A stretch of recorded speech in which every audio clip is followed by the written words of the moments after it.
Hello everyone, welcome to my channel UPSC with Lavisha. This is Lavisha, your UPSC mentor, and in today's economics class, we will discuss about money market and capital market. Let's start without wasting any time. Money market and capital market, ये financial market के दो types होते हैं. Financial market क्या होती है? जिस market के अंदर पैसा है, जहां से पैसा, जिसके पास पैसा आता है वहां से पैसा जाता है. और फाइनेंशियल मार्केट के ही दो टाइप्स होते हैं, एक होता है मनी मार्केट और दूसरा आपका होता है कैपिटल मार्केट. अब नॉर्मली हमसे कोई पूछे व्हाट इज फाइनेंशियल मार्केट, तो फाइनेंशियल मार्केट क्या है? जो फाइनेंशियल इंस्टीट्यूशंस को कंसिस्ट करती है, जिसके अंदर आपके बैंक्स भी आ गए, नॉन बैंकिंग फाइनेंशियल इंस्टीट्यूट्स भी आ गए, आपके शेयर्स, बॉन्ड, आपका स्टॉक एक्सचेंज, जो रेगुलेटरी बॉडीज हैं जो फाइनेंशियल मार्केट को हैंडल करती हैं, जैसे आपका आरबीआई हो गया, reserve bank of India, SEBI हो गया, जो स्टॉक एक्सचेंज से रिलेटेड चीजों के से रिलेटेड डील करता है, सभी को इंक्लूड करके क्या बनती है? हमारी फाइनेंशियल मार्केट बनती है, जहां से हमारी कंट्री का पूरा कैपिटल फ्लो चलता है. अब देखते हैं मनी मार्केट और कैपिटल मार्केट के अंदर डिफरेंस क्या होता है. Money market basically short term financial transactions के लिए होती है, वहीं कैपिटल मार्केट लॉन्ग टर्म के लिए होते हैं. 1 to 5 years भी हो सकते हैं, मोर देन 5 years भी हो सकते हैं. दूसरा सबसे इम्पोर्टेंट डिफरेंस ये है कि जो मनी मार्केट है वो सिर्फ बॉन्ड्स के अंदर डील करती है, आपके कॉमर्शियल बिल, कॉमर्शियल पेपर, जिनको अभी हम आगे डिस्कस करेंगे. वहीं कैपिटल मार्केट आपके बॉन्ड्स और इक्विटी दोनों के अंदर डील करता है. मनी मार्केट के अंदर आपके दोनों सेक्टर होते हैं, ऑर्गेनाइज सेक्टर भी होता है, अनऑर्गेनाइज भी होता है. वहीं कैपिटल मार्केट सिर्फ ऑर्गेनाइज्ड सिस्टम के ऊपर काम करती है. मनी मार्केट का प्राइम रेगुलेटर होता है RBI, reserve bank of India सारी चीजों को हैंडल करता है. वही कैपिटल मार्केट को कौन हैंडल करता है? सेबी. इन सिंपल टर्म्स हम समझेंगे कि देखो, अब एक और मेजर डिफरेंस दोनों के बीच में क्या होता है कि मनी मार्केट के अंदर रिस्क कम होता है. अगर आप आपके पैसे बैंक के अंदर है, bank is a type of money market, bank के अंदर अगर आपके पैसे हैं तो उस चीज का रिस्क बहुत कम है कि आपके जो पैसे हैं, आपके जो मनी है वो डूब जाएगी. इसीलिए हम कहते हैं कि मनी मार्केट के अंदर रिस्क जो है वो कम है. लेकिन रिस्क कम है तो साथ में प्रॉफिट भी कम है. अगर आपके 1 लाख रुपए हैं, सपोज करो 1 लाख रुपीज हैं, किसी भी बैंक के अंदर है, चाहे वो HDFC बैंक के अंदर है, अगर आप एक साल के लिए आप HDFC बैंक के अंदर पैसे रखते हैं अपने 1 लाख रुपए, आपको 1 लाख रुपए के ऊपर कितना इंटरेस्ट दे देगा? 6 to 7% मैक्स टू मैक्स. वही तो रिस्क कम है, प्रॉफिट भी कम है. वहीं कैपिटल मार्केट, जो आप स्टॉक्स खरीदते हो, तो वहां पर आपने 1 लाख के स्टॉक खरीदे, अब रिस्क ज्यादा है. क्या पता जिस कंपनी के स्टॉक खरीदे वो कंपनी डूब जाए और आपके 1 लाख के वो चीजें 50,000 में कन्वर्ट हो जाए. वहीं क्या पता कंपनी का प्रॉफिट बहुत अप चला जाए, बिकॉज आपके पास तो रिस्क है ना, तो वो 1 लाख के आपके 1 साल के अंदर अंदर 3 लाख भी हो जाए और आपको मोर देन 100% प्रॉफिट भी वहां पर हो जाए. तो दोनों चीजें हैं, मनी मार्केट में रिस्क कम, प्रॉफिट कम, कैपिटल मार्केट में रिस्क भी ज्यादा और प्रॉफिट होने के चांसेस भी आपको ज्यादा है. अब देखते हैं money market, the short term financial market of an economy. क्या करती है? ट्रेड करती है मनी की. किसके बीच में? बिटवीन इंडिविजुअल भी हो सकता है, कोई ग्रुप भी हो सकता है. किसके साथ? साथ में फाइनेंशियल इंस्टीट्यूशंस के साथ या फिर गवर्नमेंट कंपनीज के साथ. अब सेगमेंट समझते हैं, पहले मनी मार्केट का, फिर हम बात करेंगे कैपिटल मार्केट की. मनी मार्केट के अंदर आपके दो सेक्टर होते हैं, एक आपका ऑर्गेनाइज सेक्टर होता है, एक आपका अनऑर्गेनाइज सेक्टर होता है. जब हम ऑर्गेनाइज सेक्टर की बात करते हैं उसमें एक तो आपके इंक्लूड हो गए banks, SBI, axis bank, HDFC, जितने भी आपके बैंक्स होते हैं सभी ऑर्गेनाइज सेक्टर के अंदर काउंट हो गए. अब बैंकिंग कैसे काम करते हैं, बैंक कैसे काम करते हैं, वो हम ऑलरेडी बहुत ब्रीफ में डिस्कस कर चुके हैं. दूसरे कुछ मनी मार्केट के अंदर, ऑर्गेनाइज सेक्टर के अंदर, ये कुछ टाइप्स ऑफ बिल्स होते हैं, treasury bill, commercial paper bill, commercial bill, certificate of deposit, call money market, इनको भी हम आगे समझेंगे. अगर अनऑर्गेनाइज सेक्टर की बात करें तो वहां पर होते हैं मनी लेंडर्स और इंडिजीनियस बैंकर्स. ये क्या होते हैं कि देखो, अब आप पैसे लेते हो, आपने बैंक से पैसे लिए, क्या हो गया? ऑर्गेनाइज सेक्टर में हो गया, आपने बैंक से पैसे लिए, एज आपने लोन लिया. अब उस लोन को आप विद इंटरेस्ट बैंक को एक सर्टेन पीरियड ऑफ टाइम में वापस कर दोगे। वो तो ऑर्गेनाइज सेक्टर के अंदर आ गया। वही आपने बैंक से लोन नहीं लिया और आपने सोचा, मेनली ये चीज विलेज और रूरल एरियाज के अंदर ज्यादा होती है कि गांव के अंदर मनी लेंडर्स होते हैं। जैसे हम अगर एंशियंट टाइम पर और मेडिवल टाइम पीरियड की बात करते हैं तो उस टाइम पर ये चीजें ज्यादा होती थी। उस टाइम पर बैंक्स नहीं होते थे, उस टाइम पर मनी लेंडर्स और जमींदार ही होते थे, जिनसे क्या होता था, फार्मर्स पैसे लेते थे और अगर वो फार्मर्स पैसे टाइम पर नहीं दे पाते तो जमींदार और मनी लेंडर्स उन फार्मर्स के फील्ड्स को, उन फार्मर्स की जमीन को एक्वायर कर लेते थे। तो आज भी वो चीज चलती है, ज्यादा रूरल एरियाज में चलती है लेकिन होती अर्बन एरियाज में भी है कि आप किसी नॉन इंसान से पैसे लेते हैं, उसके साथ कोई कॉन्ट्रैक्ट साइन करते हैं, पैसे लेते हैं किसी भी नाम के ऊपर आपकी प्रॉपर्टी के बदले या फिर किसी भी चीज को रिस्क पर डालकर आप उससे पैसे लेते हो और बाद में आपको वो पैसे विद इंटरेस्ट देने होते हैं। अब बैंक का जो इंटरेस्ट रेट होता है वो आगे आरबीआई के रेगुलेशंस की वजह से वो फिक्स्ड रहता है, थोड़ा बहुत उसके अंदर चेंजमेंट आता है। वो चेंजमेंट आता है आपका रेपो रेट और रिवर्स रेपो रेट के चेंजमेंट की वजह से। वहीं जो मनी लेंडर्स होते हैं उनका अपना खुद का इंटरेस्ट रेट होता है, जो मार्केट में फिलहाल के टाइम पर जो भी इंटरेस्ट रेट चल रहा होता है वही उनका होता है। उनके ऊपर कोई बाइंडिंग नहीं होती या उनके ऊपर कोई रेगुलेटिंग बॉडी नहीं होती जो उनको रेगुलेट कर रही होती है। वहीं ऑर्गेनाइज सेक्टर के ऊपर आपकी रेगुलेटिंग बॉडी है, that is reserve bank of India. भाई हुंडई भी सेम होता है, हुंडई को भी हम आगे ज्यादा ब्रीफ में डिस्कस करेंगे। सबसे पहले डिस्कस करते हैं ट्रेजरी बिल क्या होता है। ट्रेजरी बिल एक टर्म है जिसको इशू करता है। ट्रेजरी बिल्स को कौन इशू करता है, आपको ये चीज याद रखनी है। ट्रेजरी बिल को इशू करती है गवर्नमेंट ऑफ इंडिया। पहली चीज ये याद रखनी है। कितने टाइम के लिए करती है, शॉर्ट टाइम के लिए करती है। मैक्सिमम आपका टाइम पीरियड आप ले सकते हो 1 ईयर। 1 ईयर से ज्यादा का ट्रेजरी बिल नहीं होता। और पहले क्या होता था, पहले 14 डेज का भी ट्रेजरी बिल होते थे इशू, लेकिन अब वो चीज डिसकंटिन्यू कर दी गई है। अब आपके जो ट्रेजरी बिल होते हैं वो 91 डेज से लेकर 364 मतलब नियर अबाउट 1 ईयर तक के इशू किए जाते हैं। इशू कौन करता है, गवर्नमेंट ऑफ इंडिया इशू करती है। किसको इशू करती है, किसी भी इंडिविजुअल को इशू कर सकती है। अगर आपने कोई भी लोन लिया है तो उसके बदले में जो गवर्नमेंट ऑफ इंडिया है वो आपको ट्रेजरी बिल इशू करेगी, मतलब, और साथ में आपको जो पैसे हैं वो मिल जाएंगे। तो वो होता है ट्रेजरी बिल।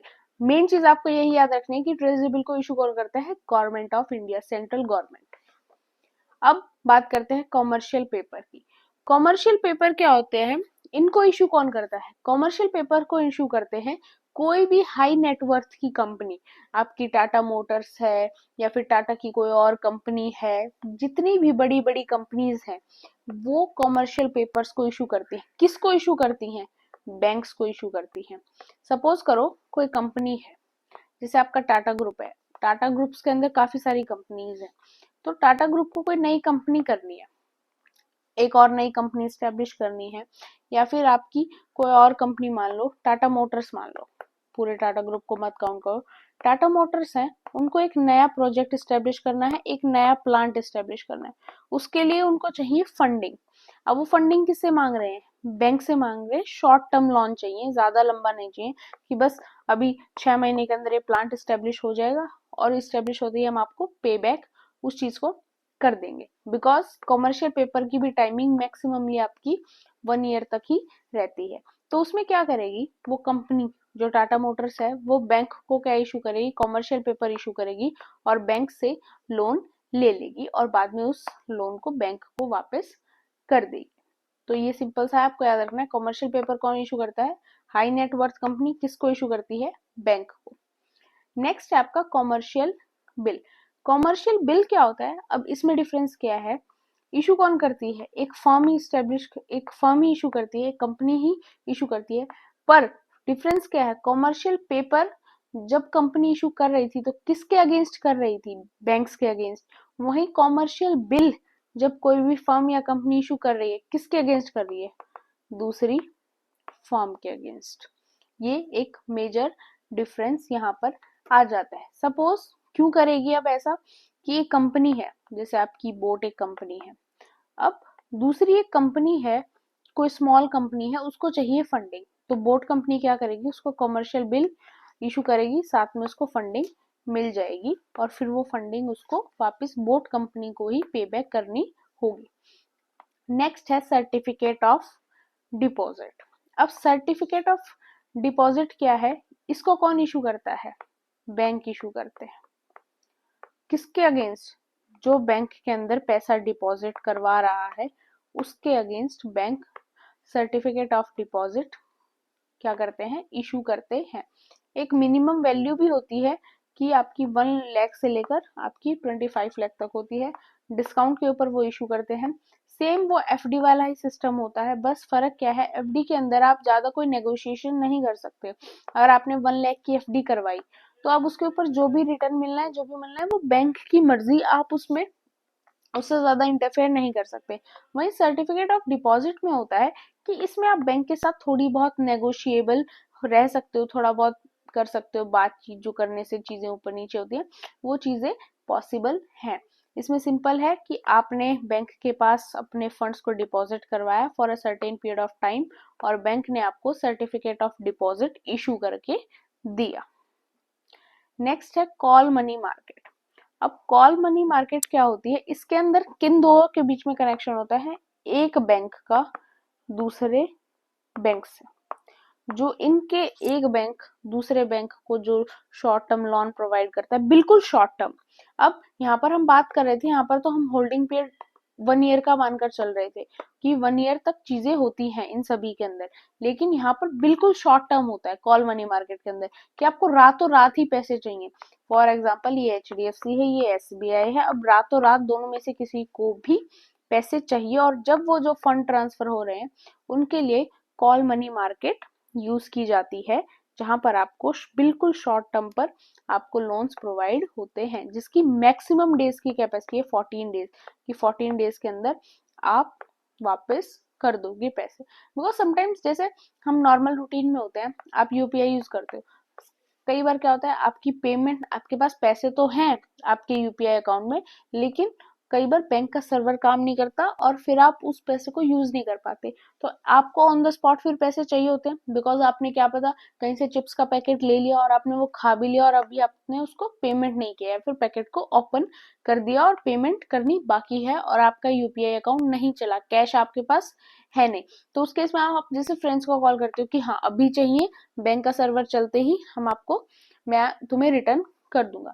तो वो सेम चीज होती है कि जब रातों रात किसी भी बैंक को जरूरत होती है, तो जब कॉल मनी मार्केट का यूज किया जाता है कि रातों रात पैसे इधर से उधर ट्रांसफर हो जाते हैं और मैक्सिमम कितने दिन के अंदर वो लौटाने होते हैं, 14 डेज के अंदर, मैक्सिमम में 14 डेज से पहले एक बैंक को दूसरे बैंक को जिसने जिससे लिए उसको वापस देने होते हैं।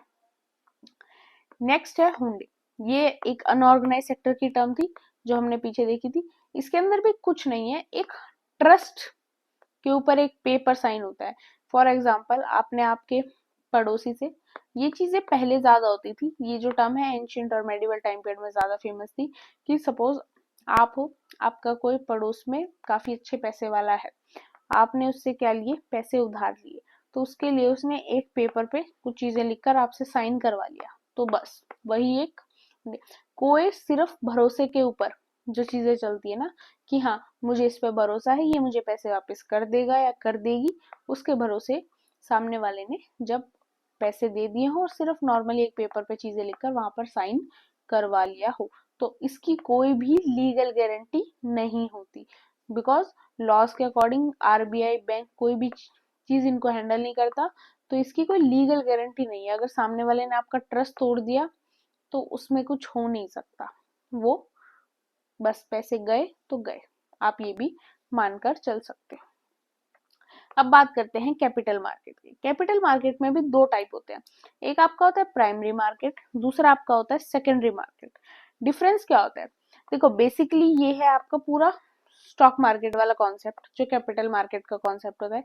इसके अंदर हमें ज्यादा डीप नहीं जाना, बिकॉज अभी हम यहाँ पर ट्रेडिंग हमें नहीं सीखनी है, ट्रेडिंग अलग से सीखी जाती है, वो हमारा पॉइंट नहीं है। हमें सिर्फ इतना पता होना चाहिए जितना हमारे लिए यूपीएससी के लिए रिक्वायर्ड है, तो हम सिर्फ उतना ही बात करेंगे, ज्यादा डिटेल में नहीं जाएंगे कि स्टॉक मार्केट इंटरनली कैसे वर्क करता है, कौन सा शेयर बाय करना चाहिए, कौन सा सेल करना है, किसमें प्रॉफिट है किसमें नहीं, वो चीजें हम यहाँ पर डिस्कस नहीं करेंगे, और वैसे वो चीजें डिस्कस करना इलीगल भी है, आपको सेबी की परमिशन चाहिए होती है।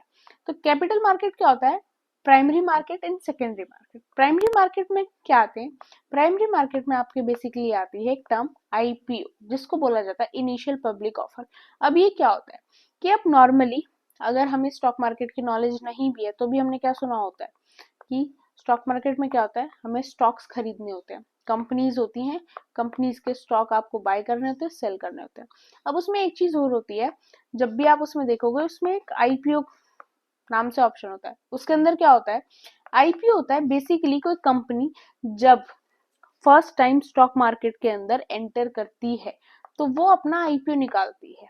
आईपीओ में क्या होता है कि आप आईपीओ के लिए फिल कर रहे हो, आप आईपीओ के लिए अप्लाई करोगे, और उसके अंदर क्या होगा कि अभी कंपनी स्टॉक मार्केट में आई नहीं है, उससे पहले ही आप उस कंपनी के जो शेयर्स हैं वो आप खरीदना चाहते हो, इसलिए आप उस आईपीओ को अप्लाई करते हो। और उससे क्या होता है, आपको अगर प्रॉफिट में ओपन हुई कंपनी स्टॉक मार्केट के अंदर फर्स्ट टाइम तो आपको इंस्टेंट प्रॉफिट मिलेगा, या फिर मे बी वो चीज नेगेटिव में भी जा सकती है। और आईपीओ कोई भी कंपनी क्यों लेकर आती है?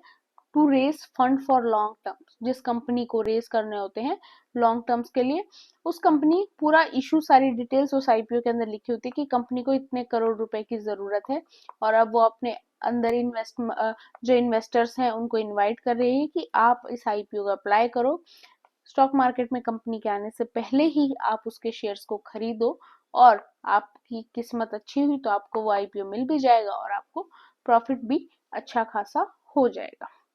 वहीं सेकेंडरी मार्केट में आपके आते हैं स्टॉक्स, कि हाँ अब ऑलरेडी कंपनीज हैं जो स्टॉक मार्केट के अंदर जो सालों से वहां पर हैं, और आप उनके स्टॉक्स को बाय कर रहे हो, सेल कर रहे हो। अब वो मैटर नहीं करता कि आप स्टॉक्स को लॉन्ग टर्म के लिए संभाल कर रखते हो, लॉन्ग टर्म प्रॉफिट टारगेट कर रहे हो, आप शॉर्ट टर्म प्रॉफिट टारगेट कर रहे हो, या फिर स्टॉक मार्केट में अंदर काफी टाइप होते हैं, आप इंट्राडे कर रहे हो जिसमें आपने सुबह स्टॉक खरीदा, शाम को आपने बेच दिया, या फिर आप ऑप्शनल ट्रेडिंग कर रहे हो उसके अंदर कि आपने अभी खरीदा और विद इन 10 to 20 सेकेंड आपने उस चीज को बेच दिया। It's all about stock market. बस हमें ये समझना है प्राइमरी मार्केट की जब कंपनी अभी तक स्टॉक मार्केट के अंदर लिस्ट हुई नहीं है, उससे पहले अगर आप उसके इन्वेस्टर बनना चाहते हो तो बाय अप्लाइंग आईपीओ। और सेकेंडरी मार्केट के अंदर जो ऑलरेडी स्टॉक्स हैं जिनको आप इन्वेस्टर से खरीदते हो या फिर बेचते हो। अब प्रॉफिट लॉस वो तो कंपनी के ऊपर डिपेंड है, कंपनी के प्रॉफिट्स, कंपनी के डेप्ट, और काफी रेशोज होते हैं, पी रेशो होता है, बुक वैल्यू रेशो होता है, उन सभी के ऊपर वो चीजें डिपेंड करती हैं। वहां तक जाना हमारा काम नहीं है अगर हम यूपीएससी को या किसी एग्जाम को टारगेट कर रहे हैं तो। अगर आपका इंटरेस्ट है उस चीज में तो आपको वहां तक जाना चाहिए।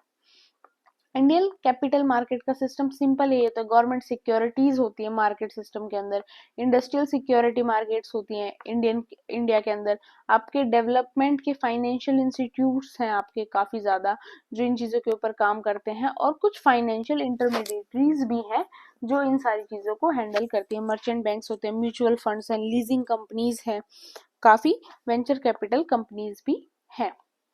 अब देखते हैं टाइप्स ऑफ डेरिवेटिव। अब डेरिवेटिव टर्म एक तो आपकी इकोनॉमिक्स में यूज होती है जो हम कैपिटल मार्केट के अंदर करते हैं, एक डेरिवेटिव्स क्या होता है आपके जो मैथमेटिक्स के अंदर भी एक टर्म्स होती है। तो अभी मैथ वाली को छोड़ दो, वो हमारे काम की नहीं है, अभी हम बात करेंगे सिर्फ जो इकोनॉमिक्स में काम की है हमारे वो। डेरिवेटिव्स क्या है कि कोई भी असेट है, वो आपकी प्रॉपर्टी हो सकती है, आपकी किसी और तरीके से आपका गोल्ड हो सकता है, कुछ भी हो सकता है, आप उसकी सेल और बाय कर रहे हो, उसके लिए जो कॉन्ट्रैक्ट होता है उससे रिलेटेड कुछ चीजें होती हैं। अब डेरिवेटिव्स का फायदा क्या होता है? डेरिवेटिव्स का फायदा होता है कि जो फ्यूचर के अंदर आप अपने लॉस ना होने के चांसेस हो, जो लॉस का रिस्क होता है एक, उसको कम करना चाहते हो जब आप डेरिवेटिव्स का यूज करते हो। क्यों? मेनली आपके 4 डेरिवेटिव्स होते हैं, forward, future, option and swap. Forward के अंदर क्या होता है, ये कॉन्ट्रैक्ट होता है दो इंसानों के बीच में, दो एंटिटीज के बीच में, जिसके अंदर आप क्या करते हो, आप एक डेट को डिसाइड करते हो। सपोज आज आप सामने वाले पर्सन से मिले, अब आपने उसको बोला आज से 6 महीने बाद की आपने डेट फिक्स की किसी भी एक पर्टिकुलर प्रॉपर्टी की डील के लिए, किसी भी प्रॉपर्टी की डील के लिए आपने 6 महीने बाद की जो डेट है उसको फिक्स किया। बट आपने साथ में ये भी बोला कि भले ही हम डील 6 महीने बाद करेंगे, बट जो प्रॉपर्टी रेट होगा वो कौन सा होगा, जो आज जिस दिन आपकी मीटिंग हुई है और जिस दिन आपने डेट फिक्स की है, उस दिन जो प्रॉपर्टी का प्राइस है उसी प्राइस के ऊपर हम 6 महीने बाद डेट फिक्स कर कर उस चीज को बाय या सेल करेंगे।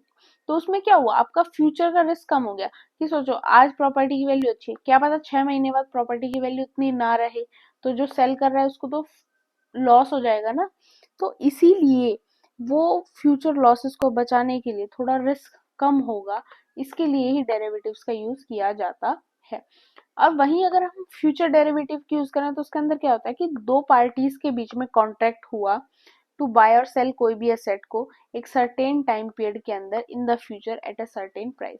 कि आपने आज आप बैठे हो मीटिंग करने, आपने आज मीटिंग बैठ करके ये की कि ये प्राइस है, प्राइस आपने ऑलरेडी डिस्कस कर लिया, डेट वगैरह सब डिसाइड कर लिया, इन फ्यूचर हम इस चीज को ऐसे इस सर्टेन टाइम पीरियड पे इस चीज को बाय करेंगे या सेल करेंगे। वहीं ऑप्शन की बात करें तो वहां पर ऑब्लिगेशन नहीं होती, बट एक हक वाली चीज होती है।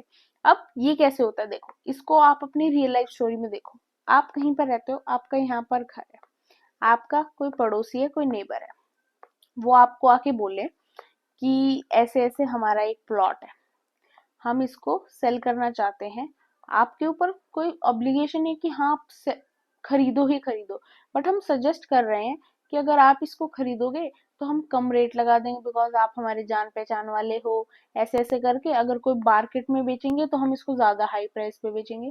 तो नॉर्मली हमारे इंडियन सोसाइटी में आदत है कि ऐसे ऑफर्स जो मिलते हैं हमारी फैमिलीज में, तो वो ये सोचते हैं कि हाँ अच्छा रेट मिल जाएगा, प्रॉफिट और उन चीजों के बारे में वो सोचना एक इंडियन सोसाइटी के अंदर काम होता है, वो ज्यादा इतना दिमाग नहीं लगाया जाता और ये चीजें आज भी अप्लाई की जाती हैं। तो सिंपल हो गया कि जो पड़ोसी था, जो नेबर था, उसने ऑब्लिगेशन नहीं लगाया बट एक ऑफर दे दिया। और मोर देन अगर सामने वाले जो आपका ही घर है, अगर पैसे है ना, तो फैमिली वाले उस ऑफर को अपना भी लेते हैं। सेम सिचुएशन सेल के केस में है, सेम सिचुएशन बाय के केस में है। अब सेल के केस में कैसे है कि सपोज करो आपका यहाँ घर है, आपके घर के साइड में एक प्लॉट है और सामने एक और घर है जो आपके नेबर है। अब वो जो आपके घर के साइड में जो प्लॉट है वो भी आपके नेबर का है, और आप सोच रहे हो कि आपको आपका घर जो है रिनोवेट करना है या फिर आपको थोड़ा और एक्सटेंड करना है। तो आप सामने वाले नेबर को जानबूझ के, अब आप उसके ऊपर जबरदस्ती नहीं कर सकते, ऑब्लिगेशन नहीं डाल, बट फिर भी आप क्या करोगे, सामने वाले को ट्राई करोगे कन्विंस करने की कि देखो अगर आप इसको बेचना चाहते हो, सेल करना चाहते हो, तो हम इस प्राइस के ऊपर इसको खरीदना चाहते हैं। तो इस टाइप से क्या होता है, एक ऑप्शन डेरिवेटिव किया जाता है। इसके अंदर एक आपका कॉल होता है, एक पुट्स होता है। कॉल में क्या होता है, that give the buyer the right but not the obligation to buy a given quantity of an underlying asset, जो बायर के ऊपर, बायर के केस में। और यहाँ पर क्या होता है, buyer the right but not the obligation to sell a given quantity of underlying at a given price or before a given future date. चीजें दोनों सेम है, सिर्फ थोड़ा बहुत बाय और सेल का डिफरेंस है। वही स्वयं क्या होता है, सेम एक कॉन्ट्रैक्ट ही होता है of forward market to exchange a commodity or security with another at a predetermined ratio and date. जिसमें रेशो, किस रेशो के ऊपर उस इक्विटी को, उस चीज को, कमोडिटी को एक्सचेंज करना है एक दूसरे के साथ, सिक्योरिटीज को, और डेट भी फिक्स है पहले से ही, ताकि फ्यूचर का रिस्क यहाँ पर भी कम हो। रिस्क मैनेजमेंट के लिए ही सबसे ज्यादा डेरिवेटिव्स को यूज किया जाता है। अब है एक्सचेंजेस इन इंडिया। सबसे मोस्ट फेमस आपने सुना ही होगा, Bombay Stock Exchange. Oldest stock exchange है एशिया का, इस्टेब्लिश हुआ था 1975 के अंदर as a native share and stock brokers association. More than 5000 companies Bombay Stock Exchange के अंदर लिस्टेड हैं। अगर आप कभी स्टॉक मार्केट आपका अकाउंट वगैरह ओपन करके देखोगे तो वहां पर दो इंडेक्स आपको मिलते हैं। वहां पर आपको एक मिलता है सेंसेक्स, हम न्यूज में भी सुनते हैं सेंसेक्स ऊपर है आज नीचे है। तो सेंसेक्स किसके लिए होता है, सेंसेक्स जो डाटा शो करता है वो किसका होता है, बॉम्बे स्टॉक एक्सचेंज का डाटा वो होता है। नेक्स्ट आपका इंपॉर्टेंट है नेशनल स्टॉक एक्सचेंज। कब स्टेब्लिश हुआ, 1992 में स्टेब्लिश हुआ। रिकमेंडेशन किसकी थी, फेरवानी कमेटी की रिकमेंडेशन थी। अब इसको प्रमोट कौन करते हैं, आईडीबीआई और कुछ other public sector financial institute. इसके अंदर भी नियर अबाउट आपकी 1500 प्लस आपको कंपनीज लिस्टेड इसके अंदर भी मिल जाएंगे। अब एक आपको सेंसेक्स है, सेंसेक्स डाटा शो करता है बीएससी का, बॉम्बे स्टॉक एक्सचेंज का। वहीं आपको मिलता है एक निफ्टी। निफ्टी किसके लिए होता है? निफ्टी ऊपर है निफ्टी नीचे, वो चीजें होती हैं नेशनल स्टॉक एक्सचेंज से रिलेटेड, जो इसके डाटा को शो करती हैं, इसके अमाउंट को शो करती हैं कि आज प्रॉफिट में है, ऊपर है, नीचे है, वो चलता रहता है। एक आपका multi commodity exchange of India भी है, जो 2003 के अंदर एस्टेब्लिश हुआ था। लाइसेंस किससे मिला था? सेबी से मिला था in 2012 to operate as a stock exchange. Currency future के अंदर ये डील करते हैं।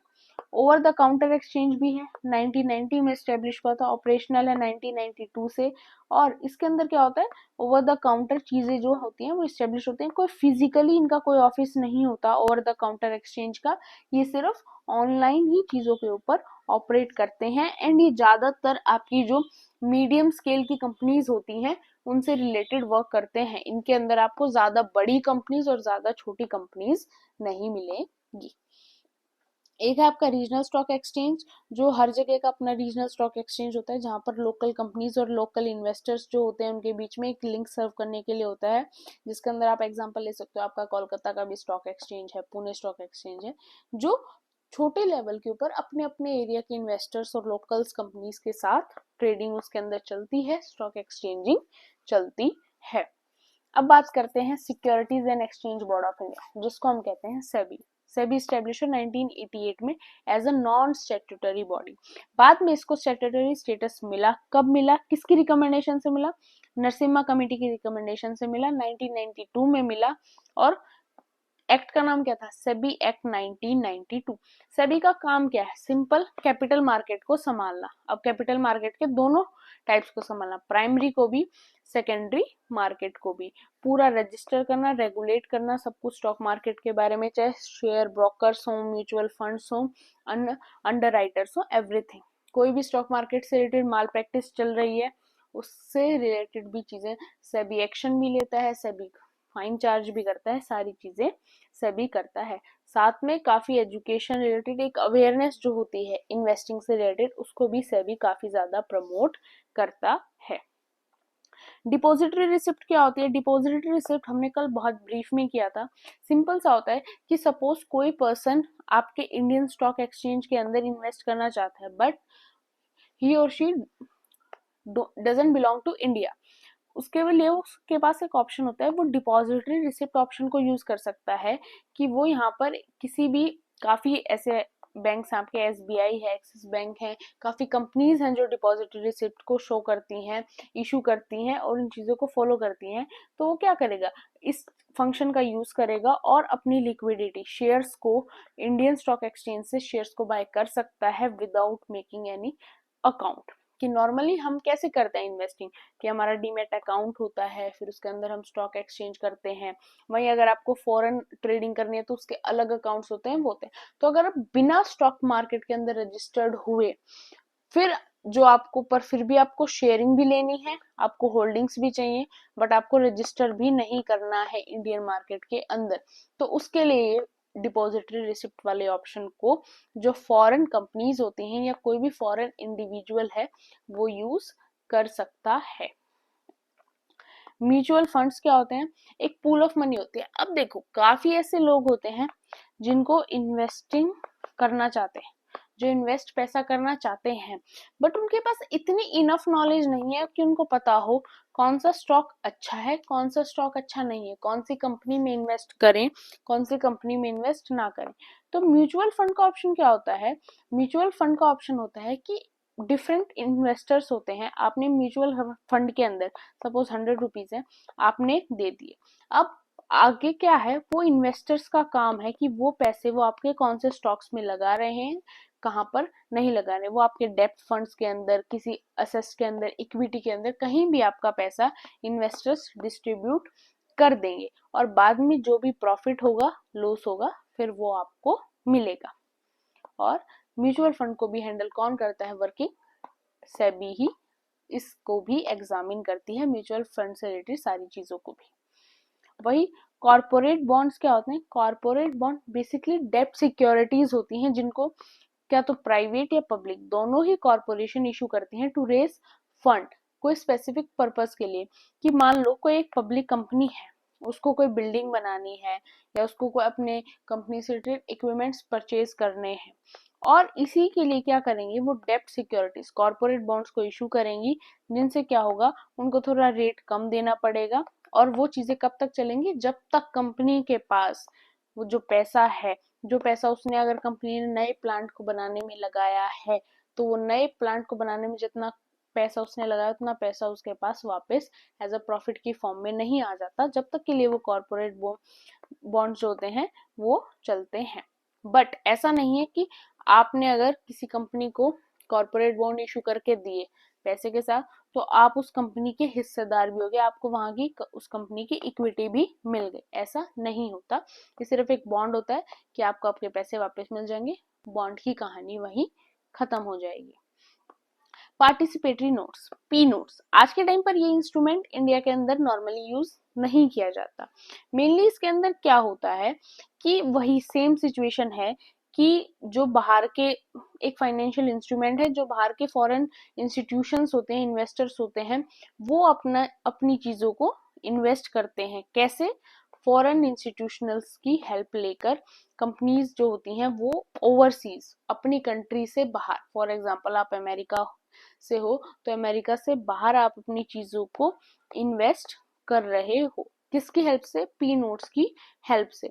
अब उसके अंदर क्या होता है कि काफी प्रॉब्लम फेस करनी पड़ती हैं। जो लोकल मार्केट्स होते हैं, जैसे आपकी इंडियन मार्केट है, उसके अंदर अगर वो पी नोट्स को इशू करना स्टार्ट कर दे, बाहर की कंपनीज जो है, फॉरेन इन्वेस्टर जो है, वो डायरेक्ट आकर चीजों को एक्वायर करना स्टार्ट कर दे, डायरेक्ट आकर शेयर्स को खरीदना स्टार्ट कर दे, तो वो चीजें थोड़ी अच्छी नहीं होती, किसी भी इकोनॉमी के लिए ज्यादा बेनिफिशियल चीजें नहीं है। इसलिए आज के टाइम पर कंट्री जो है, हमारी कंट्री इंडिया, पी नोट्स को सपोर्ट नहीं करती। पार्टिसिपेटरी नोट्स जो एक फाइनेंशियल इंस्ट्रूमेंट है, इसको ज्यादा सपोर्ट नहीं करती, और आरबीआई बिल्कुल भी पार्टिसिपेटरी नोट्स के फेवर में नहीं है। कुछ इंपॉर्टेंट टर्म्स की बात करें, पहली आपकी आर्बिट्रेज। आर्बिट्रेज क्या होती है कि सपोज आप अपने उस पे देखो, आपने कोई भी 100 एकड़ की जमीन ली, कितने में ली, 50 लाख में ली, बट आपने वो जमीन रखने के लिए नहीं ली। आपने कहीं से सुना कि एक डीलर है, वो इस सेम जमीन को 1 करोड़ में खरीदने के लिए तैयार है, बट जिसकी ये जमीन है उसको उस चीज की कोई नॉलेज नहीं है।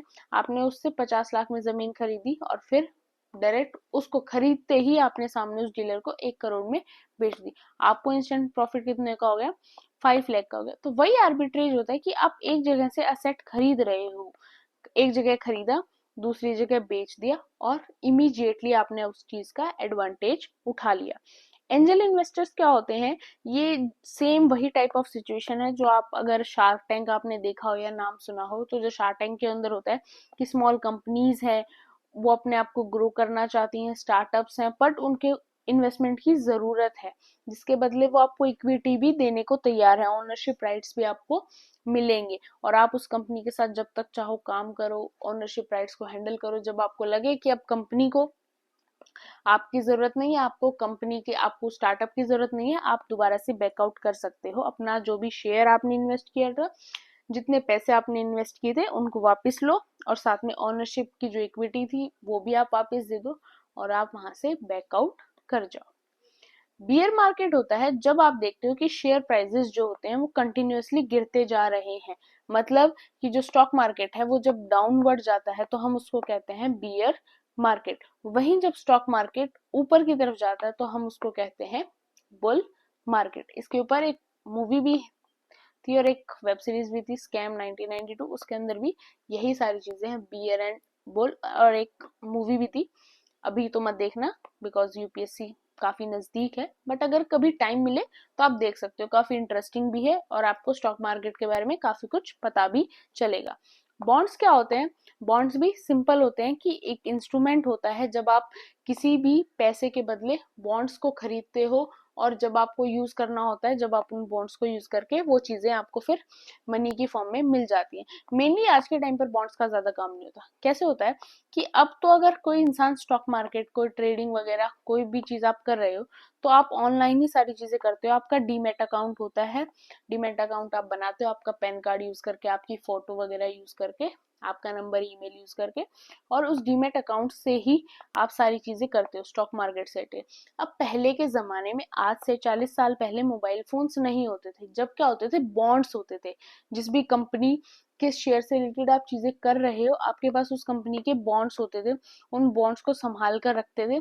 और फिर वो बॉन्ड्स में, जैसे आज के टाइम पे क्या होता है, कंपनी के शेयर बढ़ता जा रहा है तो आप इमीडिएटली, ऑनलाइन सारा सिस्टम है तो आप उसको सेल कर सकते हो। पहले बॉन्ड्स होते थे तो वो बॉन्ड्स फिर आपको जमा करने होते थे, फिर वो जितना प्रॉफिट होगा वो प्रॉफिट आपको मिलता था। तो पहले इन चीजों की ज्यादा इंपॉर्टेंस थी।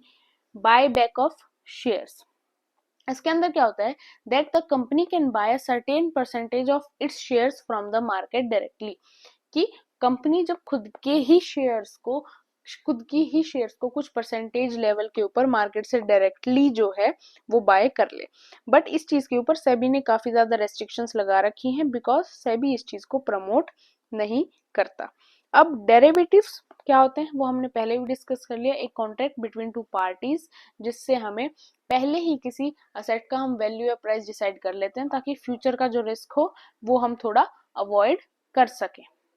डीमैट, डीमैट ट्रेडिंग क्या होती है, सिंपल, जैसे आज के टाइम पर कंप्यूटर रिकॉर्ड्स होते हैं, आप ऑनलाइन ही सारी चीजें, जो ट्रेडिंग है स्टॉक मार्केट के अंदर, आप सेल कर रहे हो, बाय कर रहे हो, वो सारी चीजें आप ऑनलाइन ही करते हो। काफी उस चीज के लिए आपकी एप्स होती हैं, जैसे आपका ग्रो है, अपस्टॉक है, जरोदा है, ये सारी एप्स हैं जिनके ऊपर आप अपना डीमैट अकाउंट बनाते हो और आप इजीली ट्रेडिंग करते हो। डी म्यूचुअलाइजेशन क्या होता है कि जो सेपरेशन होता है, ओनरशिप अलग है, मैनेजमेंट अलग है, ब्रोकरेज राइट्स जो स्टॉक मार्केट के अंदर चीजें होती हैं उन सभी को डीम्यूचुअलाइज कर देना, अलग अलग सारी चीजें, डिफरेंसेस हैं। This is all about this class. Hope आपको लेक्चर अच्छा लगा हो। कोई भी डाउट हो, कोई भी प्रॉब्लम हो, do mention in the comment section. जो भी इंपॉर्टेंट चीजें होंगी वो मैं टेलीग्राम चैनल के ऊपर शेयर कर दूंगी, link in the description box. And don't forget to subscribe my channel, like and share my video.